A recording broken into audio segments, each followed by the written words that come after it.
Hello, dear YouTube viewers, I hope you're doing well. Okays, let's start our video. The story opens with Emily standing in her small bedroom, sunlight spilling across the dresser where a single item gleams inside a wooden box, her late father's gold watch.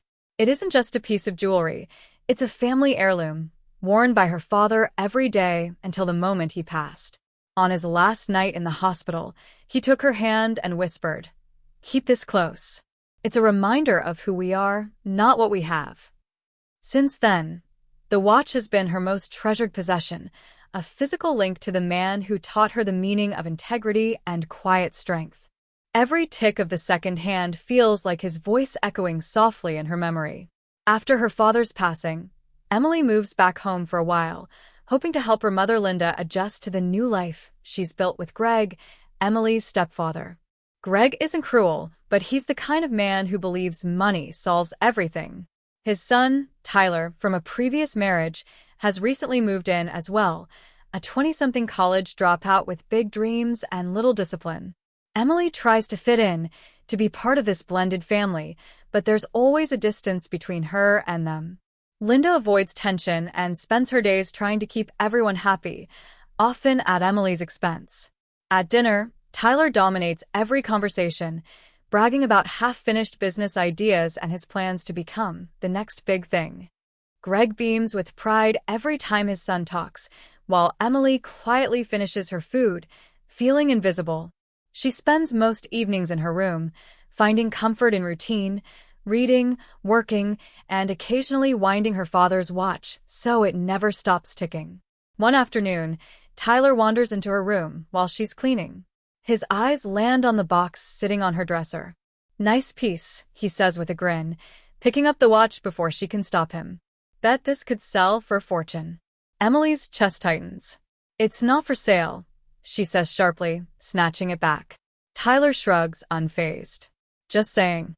You could buy something useful with that money."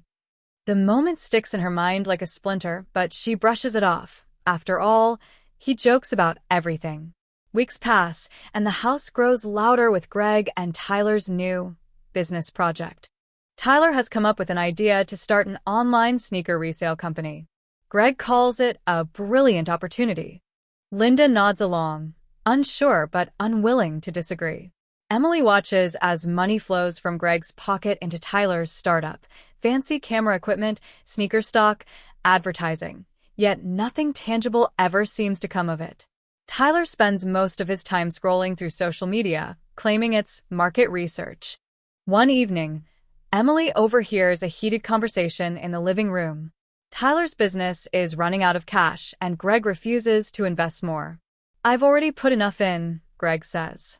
"If this thing can't stand on its own, it's not worth saving." Tyler storms off, muttering under his breath. From that moment, Emily notices subtle changes. The way Tyler's eyes linger on her things, the way Greg avoids her gaze. Something in the air feels off. A few days later, Emily comes home from work to find her bedroom door slightly open. At first, she thinks she forgot to close it. Then her eyes fall on the dresser. The wooden box lies there, open and empty. Her stomach drops. She pulls open drawers, lifts blankets, searches every inch of the room, but the watch is gone. Her hands start to shake.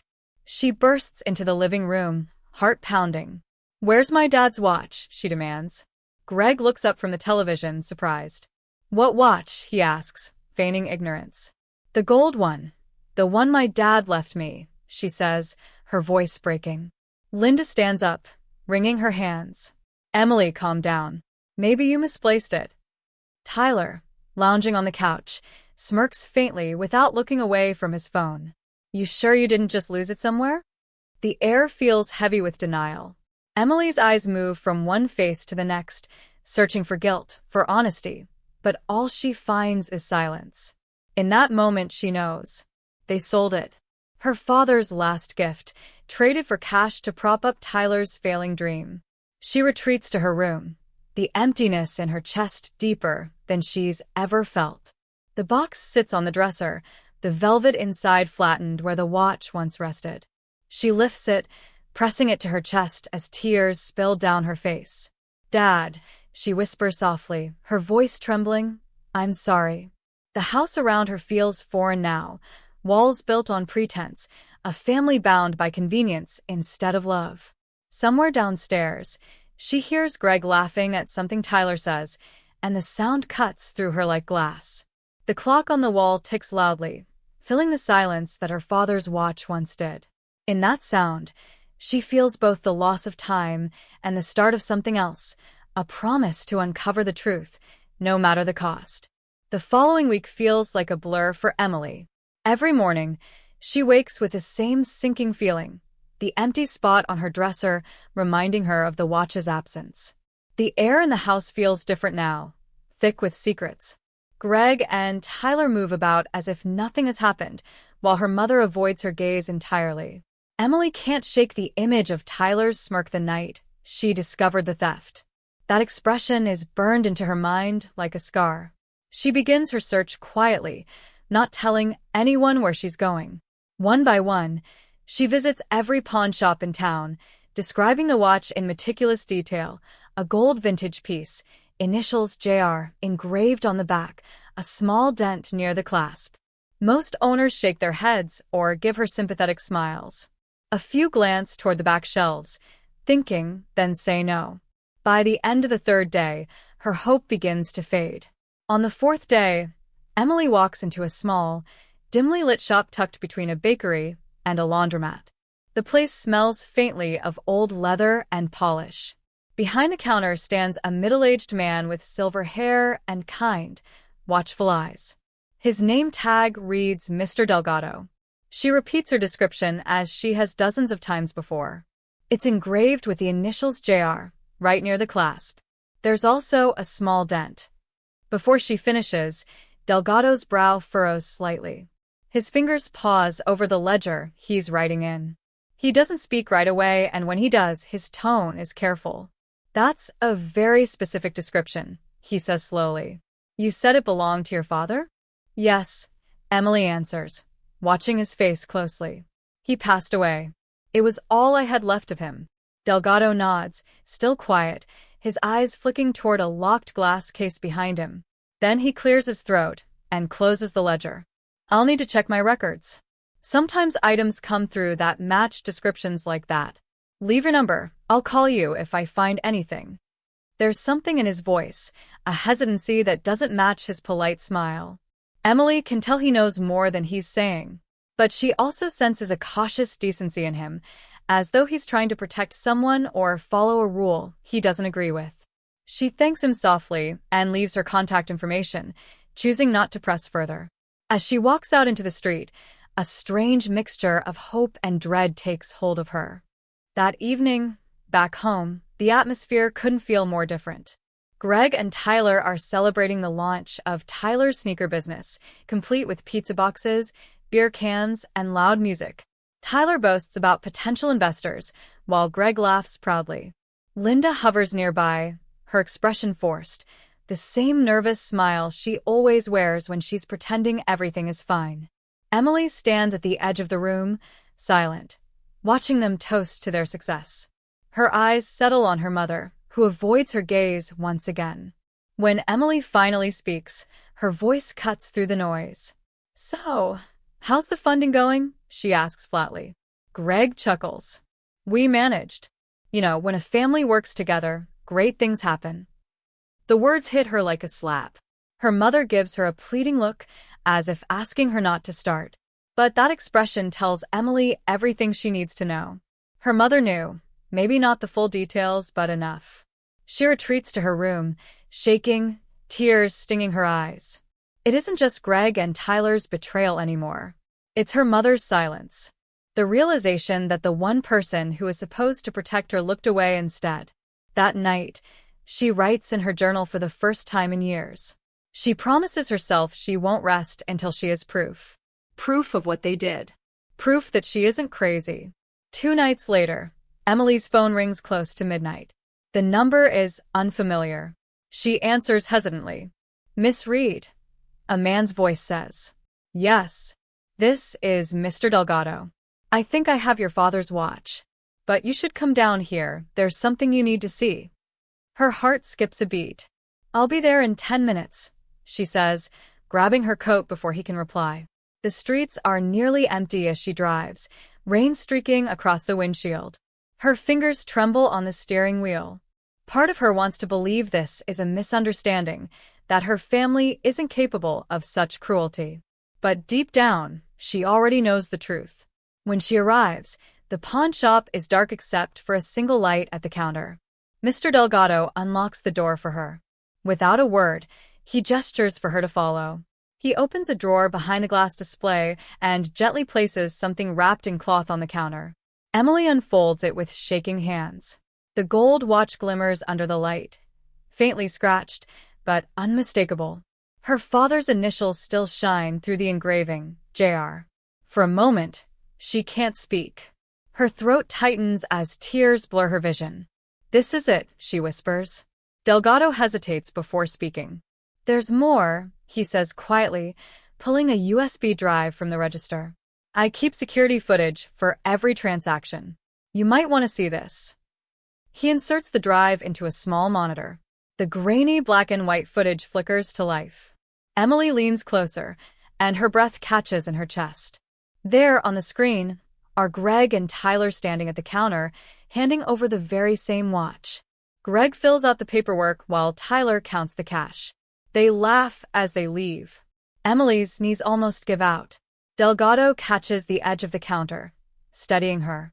"I didn't want to break up a family," he says gently, "but this felt wrong. I thought you deserved to know." She nods, unable to find words. Can I prove it's mine?" she finally manages to say. "Of course," he replies. Emily pulls out her phone and scrolls through her photos until she finds one, her father's last birthday, him smiling proudly, with the same watch visible on his wrist. Delgado studies it, then nods with certainty. "That's enough proof for me." He pushes the watch toward her. "Take it," he says firmly. "No, I should pay you." He shakes his head. "Some things don't have a price." Her hands tremble as she clasps the watch. The metal feels warm, almost alive, as if it's been waiting for her. Tears spill freely down her cheeks. For the first time since her father's death, she feels his presence again. Not through memories, but through justice. She thanks Delgado softly, voice breaking. He gives a small smile. "You did right by him," he says. As she steps out into the cold night, clutching the watch to her chest, the rain begins to fall harder. But for Emily, it feels cleansing, as if the sky itself is washing away the lies. The truth is finally in her hands. When Emily finally returns home, the night air still clinging to her coat, the house feels foreign. Laughter echoes from the dining room, the sound of forced joy. Tyler's voice carries over the clinking of glasses. "I told you, Dad," the supplier finally replied. "We're about to go big time," he boasts.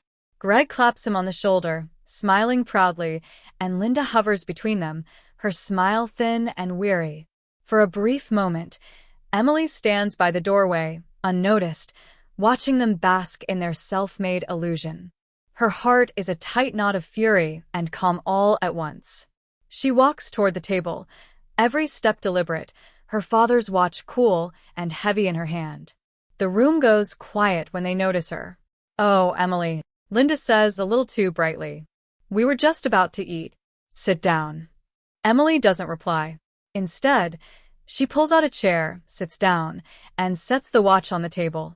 The gold gleams under the light, its presence impossible to ignore. Tyler's laughter dies instantly. Greg's fork slips from his hand and clatters against the plate. For several long seconds, no one moves. Emily's eyes are steady, her voice calm. "Recognize it?" Greg clears his throat, trying to sound casual. "Where'd you find that?" "I thought it was lost." She slides it toward him, the faint ticking the only sound in the room. "It wasn't lost," she says softly. "It was sold." The silence that follows is deafening. Linda's face drains of color. Tyler shifts uncomfortably, eyes darting toward Greg. "What are you talking about?" Greg finally says, forcing a laugh. "That's ridiculous. You must be mistaken. Maybe the pawn shop made an error." Emily reaches into her bag and pulls out her phone. She presses play. The faint hum of static fills the room, followed by a grainy video clip. Greg and Tyler standing at the pawn shop counter, handing the watch across, signing a slip of paper, and walking out with a wad of cash. Tyler's face turns pale, his mouth opening soundlessly. Greg's chair scrapes back. Linda covers her mouth with her hands, whispering, "Oh my God, I told you not to." Greg's composure shatters. "You went behind our backs? Recorded us? That's invasion of privacy," he sputters, reaching for any excuse. "I didn't have to record anything," Emily replies, voice trembling with emotion but firm. Mr. Delgado keeps surveillance footage of every transaction. He called me because he recognized my father's watch. He knew something was wrong, even if you didn't. Tyler slams his hand on the table. "You don't understand. I needed that money. The business." "The business." Emily cuts in, her tone sharp. "You mean your vanity project? You stole my father's memory so you could buy sneakers and call it ambition." Greg rises, towering over her, his voice raised. "Watch your tone, young lady. This family," she interrupts again, standing too, eyes blazing. "This family sold a dead man's keepsake for profit. Don't talk to me about family." Linda sobs softly, the tension fracturing the illusion of peace that's held their household together for years. "I told them it was wrong," she whispers through tears. "I didn't want them to, but they said it was temporary, that they'd buy it back once the business took off." Emily looks at her mother, her heart breaking all over again. "You knew," she says quietly. "And you said nothing?" Linda nods, tears streaming down her face. "I didn't want to lose them, Emily. I thought it would just be a few weeks." "You already lost me," Emily says softly, "the moment you chose silence." The room erupts, Greg shouting, Tyler muttering defensively, Linda crying. But Emily doesn't raise her voice. She simply stands there, the calm center in a storm of guilt and noise. "You didn't just steal a watch," she says, her voice low but cutting through everything. "You sold my father's memory."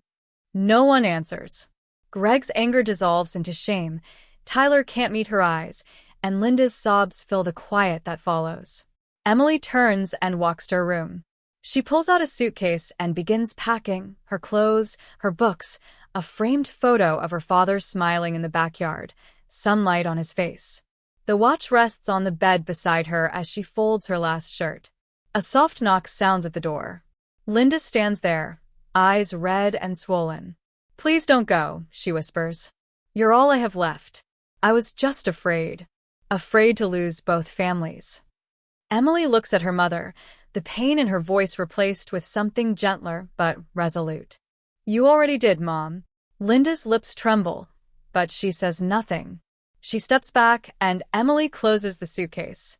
Downstairs, Greg and Tyler sit in tense silence. As Emily walks past them, Greg mutters something under his breath, but she doesn't respond. She stops only once near the doorway and looks back, not in anger, but in farewell. Then she steps outside, the night air cool against her skin. The house behind her feels smaller now, the laughter, and lies trapped within its walls. She slips her father's watch onto her wrist. It fits perfectly, the ticking steady against her pulse, a sound that no one can take from her again. As she walks down the quiet street, the weight of betrayal slowly lifts. She's leaving behind more than a house. She's leaving behind the version of herself that stayed silent. The watch gleams faintly under the streetlight, a quiet promise of new beginnings and time reclaimed. Weeks passed since Emily had walked out of that house for the last time. Her new apartment was small, barely 2 rooms, but it was hers. For the first time in years, silence didn't feel heavy. It felt like peace. The faint ticking of her father's watch filled the space as she unpacked boxes and placed it carefully on her desk. It was no longer a painful reminder of betrayal. It had become a symbol of strength, of everything she'd survived. Days turned into a steady rhythm. Emily poured herself into her work, taking freelance design projects online, saving every bit she earned. Slowly, her small business began to grow. Clients appreciated her honesty and creativity, qualities she'd once been told were too soft for business. Each completed project, each satisfied customer, added to the quiet pride she felt rebuilding her life from scratch. Sometimes she'd catch herself glancing at the watch, smiling faintly. It wasn't about the gold or the craftsmanship anymore. It was about time, the time she took back from those who tried to rob her of peace, and the time she now used to build something that was entirely her own. Months later, word began to spread. Tyler's business, the one he'd sold her father's memory to fund, had collapsed. Investors pulled out, suppliers demanded payment, and the company's website went dark overnight. Greg's finances crumbled soon after. The lavish dinners, the bragging, the borrowed luxury, all of it vanished. Their empire of deceit had finally fallen apart. When Linda called, her voice was trembling, not with pride this time, but with regret. "Emily, I just wanted to say I'm sorry. For everything. We've lost so much, and I can't stop thinking about what we did." Emily listened quietly, the same calm strength in her voice that had carried her through the storm. "I know, Mom. I hope you find peace. I already have." There was no anger left, only distance, the kind that protects rather than punishes. She hung up gently, feeling a quiet closure settle in. A few days later, Emily found herself walking toward the pawn shop once again. The bell above the door jingled softly as she stepped inside. Mr. Delgado looked up from behind the counter, surprise flashing into a warm smile. "Emily," he said, "good to see you. How have you been?" She smiled back. "Better than ever. I just came to thank you properly." From her bag, she pulled out a small, framed photo, her father smiling broadly at his last birthday, the watch gleaming faintly on his wrist. Below the photo, a handwritten note read, "Thank you for protecting what mattered most." Delgado looked at it for a long moment, his eyes softening. "He'd be proud of you, you know," he said quietly. "Your dad raised you right." Emily's throat tightened, but she smiled. "I hope so." As she left the shop, sunlight streamed through the windows, catching the edge of the frame she carried. The world outside seemed lighter now, not because her pain had vanished, but because she'd turned it into purpose. Back in her apartment, the watch ticked steadily beside her laptop as she worked late into the evening. Time, once a thief of memories, had become her greatest ally. Every second she lived on her own terms was proof that what was stolen could be reclaimed, not through revenge but through rebuilding. And in that quiet rhythm, the heartbeat of her father's watch, Emily finally found peace. Months had passed, and life had settled into a calm rhythm that felt almost unfamiliar. One evening, Emily walked along the shoreline as the sun dipped low, painting the sky in streaks of gold and rose. The wind was cool, brushing against her skin, and the sound of waves echoed like a quiet hymn. On her wrist gleamed her father's gold watch, polished, restored, and alive again. She paused near the edge of the water, watching the horizon blur between sea and sky. In that moment, her thoughts drifted back to everything that had happened. The loss, the betrayal, the painful silences. "I thought I lost my father's memory that day," she reflected silently. "But all I lost were people who never valued it." The tide rolled in, soft and steady, and she smiled faintly at the truth of her own words. What once felt like an ending had become a quiet beginning. The people who broke her trust had vanished from her story, but the lessons they left behind remained, sharper, stronger, and real. She thought of her father's voice, warm and steady, telling her to keep this close. She thought of Mr. Delgado, who could have looked away but didn't, a stranger who reminded her that kindness still existed. She thought of her small apartment, her growing business, and the woman she was becoming. In flashes, the memories folded together. Her father's laugh, Delgado's reassuring nod, her own reflection in the mirror the day she decided to start over. Each one formed a mosaic of resilience, a reminder that family wasn't just about shared blood. It was about shared values, loyalty, and love that asked for nothing in return. As the sun sank lower, Emily whispered, "Sometimes, blood doesn't define family, loyalty does." The words felt like peace settling into her bones. She no longer needed revenge, or validation, or closure from those who wronged her. She had already found what she needed, herself. The waves crept closer, touching her shoes, and she glanced down at the watch, ticking softly in the golden light. Forgiveness isn't forgetting, she said quietly. It's walking forward without carrying their shame. The camera would linger there, on the steady rhythm of the watch, a heartbeat against the fading sunset. Each tick echoed not just time passing, but legacy enduring. And as Emily walked forward, the sound merged with the waves, her father's memory alive in every step she took. Thanks for watching. For more videos, please subscribe. Our channel, Awesome Visual Story.